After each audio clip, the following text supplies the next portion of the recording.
Ceiling চার প্রকার। Thank you. সিলিংটা হচ্ছিল চার প্রকার, কি কি জানি?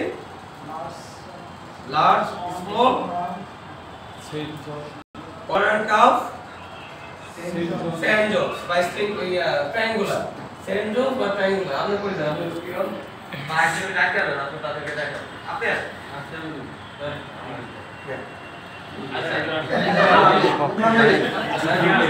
সামনে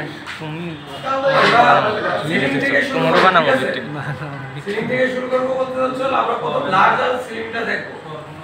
যদি কারো উত্তবাহু আপার লিম্ব বলে যেটাকে, আপার লিম্ব দ্যাট মিন্স আমরা বলি আমাদের লোয়ার পার্ট থেকে উপরের পার্টটাকে, তাই না? ওই পার্টটা যদি কোনো সময় ফ্র্যাকচার হয়, ভেঙে যায়, তখন আমরা চার প্রকারের সিলিং দিতে পারি। বা অনেক সময় আমরা যে এই জিনিসটা ইউজ করি, এটাকে কি বলা হয়? স্প্রিন্ট, তাই না?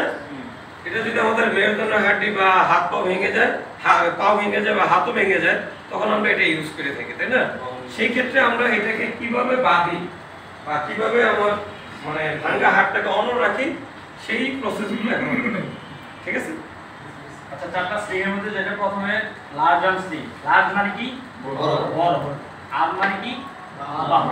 আমার এই বড় বাহুটা ভেঙে গেছে, এখন এটা কিভাবে আমি স্লিং দিব? স্লিং মানে হচ্ছে ঝুলিয়ে রাখা। এই যে সিলিং ফ্যান ঝুলতেছে না, স্লিং মানে হচ্ছে ঝুলানো।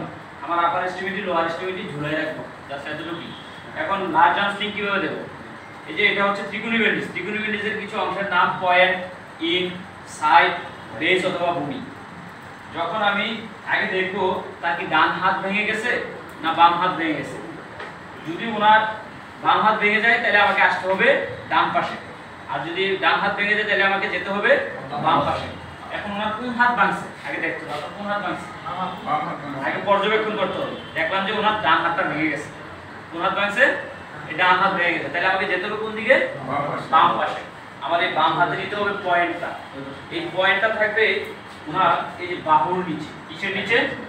হাত উপরে উঠাবেন না, নরমালি রাখেন। এই আমি বাহুর নিচে দিলাম। নিচে দেওয়ার পরে এখন তার যে হাতটা ভেঙে গেছে, হাতটা ভেঙে কি হচ্ছে? হাতের কোমর ভেঙে গেছে। এখন মনে করেন যে ভাঙে এইভাবে বাঁকা হয়ে আছে, এইভাবে হয়ে আছে, তাহলে কি আমি এইভাবে টাইনা আইনা স্লিং দিতে পারবো? পারবো না। যেভাবে আছে এইভাবে আমাকে স্প্রিন্টিং দিয়ে বেঁধে তারপর হসপিটাল বের করতে হবে। এখন দেখলাম যে না, নরমালি ইজিলি আমি রাখতে পারতেছি, সেই ক্ষেত্রে আমি এভাবে রাখলাম। রাখার পরে আমার এত টাইট লাগে না, ইজিলি। এই যে এই পাশটা দিয়ে আরো অনেকটা কাপড় কি হচ্ছে বেশি রয়ে গেছে, আমি কিন্তু এভাবে উঠাই দিলে, এভাবে বাঁধন দিয়ে দিলেই আমার হয়ে যাবে। আমার কি হয়ে যাবে? স্লিং হয়ে যাবে। আর জিনিসটা সুন্দর করার জন্য আমি এখানে একটু ভাঁজ দিলাম, কাপড়টা কি করলাম? ভাঁজ দিয়ে সুন্দর করে দিলাম। এখন আর আমার এই পাশে কাপড়টা বের হয়ে থাকবে না। মানে এটা সুন্দরের জন্য, এটা আপনার ইম্পর্টেন্ট না। এখন স্যার এই যে সিলিং দেওয়ার সময় এই যে হাতটা যে উনি ঝুলে রাখছে, যদি না ধরে রাখতে পারে সেক্ষেত্রে একজনের তো ধরে রাখতে হবে। হ্যাঁ, সাপোর্ট দিব। আমার এক হাত ভাঙছে, আরেক হাত দিয়ে সাপোর্ট দিব, নাহলে আমি সাপোর্ট দিয়ে ধরবো, তারপরে আমি ঝুলাবো। ক্লিয়ার? জি। তারপরে এই যে নিচে যে আরেকটা ইন্ড আছে, এই ইন্ডটা কি করব? এই পাশে নিয়ে আসবো। একটা হচ্ছে এই পাশে আনলাম, আরেকটা এই পাশে। এখন তার কোন হাত ভাঙছে? ডান হাত ভাঙছে না? জি। আমার large arm sling, small arm sling, collar and cup sling, তিনটা স্লিং যে হাত ভাঙছে ওই পাশে, ওই কাঁধের আমার এই যে কলার বোনের এখানে দেখেন খালি জায়গা আছে, সবাই হাত দিই, আছে খালি জায়গা আছে। এই জায়গাটায় আমি বাঁধন দিব। কি দিব? কি নট? ওই যে ডাক্তারি গিরা, রিপ নট, ডাক্তারি গিরা দিব ওই জায়গায়।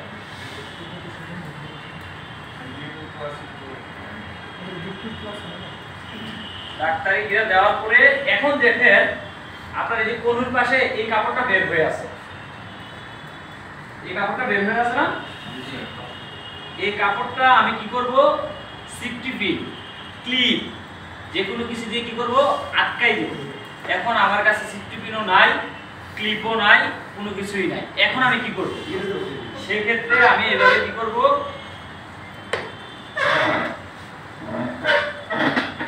আমি এখানে মোড়াই দিব। কি দিব? মোড়াই দিব। এটাও এসেনশিয়াল না। মোড়াই দিয়ে আমি বলতে এসেনশিয়ালটা কি সেই জিনিসটা খেয়াল করেছেন? এইখানে ঢুকাই দিব। জাস্ট হ্যাঙ্গিং করা, সাপোর্ট করা। যদি হাতটা ফ্র্যাকচার হয়ে ব্যাক হয়ে থাকে, এটাকে টেনে আমরা সোজা করবো না, ব্যাক অবস্থায় আছে, এই ব্যাক অবস্থায় ওই যে ওইটা দিয়ে বেঁধে দেবো। কথা বুঝতে পেরেছে? এই যে যে ডিজাইন বা ডেকোরেশন বা সৌন্দর্য, এটা হলো সুন্দর করার জন্য। ইমার্জেন্সির সময় আপনাকে হচ্ছে হলো এসেনশিয়াল যেগুলো সেগুলোর উপরে ইম্পর্টেন্স দিতে হবে, নট আপনাকে সৌন্দর্য করার জন্য। আপনি যদি আপনারা যেহেতু বিভিন্ন গার্মেন্টস ফ্যাক্টরিকে রিপ্রেজেন্ট করবেন, তখন আপনি আপনার প্রেজেন্টেশনের জন্য এই সৌন্দর্যগুলো আপনি রাখলে ক্লাসটা প্রাণবন্ত হবে। বাট আপনি যখন কোনো ইমার্জেন্সি মুভমেন্টে কাজ করবেন, তখন আপনাকে এসেনশিয়ালের উপরে মনে হচ্ছে যে সত্যি সত্যি বাংলা ওইটার উপরে আপনি এখন আমার লার্জার স্লিপ কমপ্লিট। তারপরে দেখা যাচ্ছে যে আমার এটা কি করতেছে, মুভমেন্ট করতেছে, যাতে করে আমার এই হাতটা মুভমেন্ট না করে। তার কারণে আমি একটা সোয়াদ দিয়ে দিব। এই সোয়াদ দিতে হলে আমার আসতে হবে, যে হাতটা ভালো আছে, যে পাশটা ভালো আছে এই পাশে আসলাম, এই পাশ দিয়ে আমি এইভাবে নিয়ে আসলাম। আয়শা তার যে ভালো হাতের বাহু এর নিচে বাঁধনটা দিব। প্রত্যেকটা বাঁধনই রিপনট ডাক্তারি দিয়া ঠিকরা। এখন যে আমি যে সোয়াদটা দিব, বাঁধনটা দিব, উনি তো রুগী, ভিকটিম, তার শ্বাস প্রশ্বাসেরও সমস্যা হতে পারে। তখন আমি যখন আমার এই সোয়াদের বাঁধনটা দিব, তাকে বলবো আপনি একটু জোরে নিঃশ্বাস নিয়ে ধরে রাখেন, জোরে নিঃশ্বাস নিয়ে ধরে রাখেন, ছেড়ে দেন। এখন আর তার ওই নিঃশ্বাস নিতে সমস্যা হবে না। এখন আমি এখানে কি কি কি কি বাঁধন যেন দিব, রিপনট ডাক্তারি দিয়া।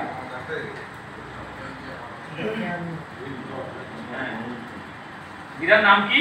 রিপনট দিলাম। এখন আমার এটা তুলনামূলক আর নড়াচড়া করবে না। এখন তাকে আমি অ্যাম্বুলেন্সে বা হসপিটাল প্রেরণ করব। ঠিক আছে? হ্যাঁ ঠিক আছে, বুঝতে পারছেন? তাহলে এটার নাম কি?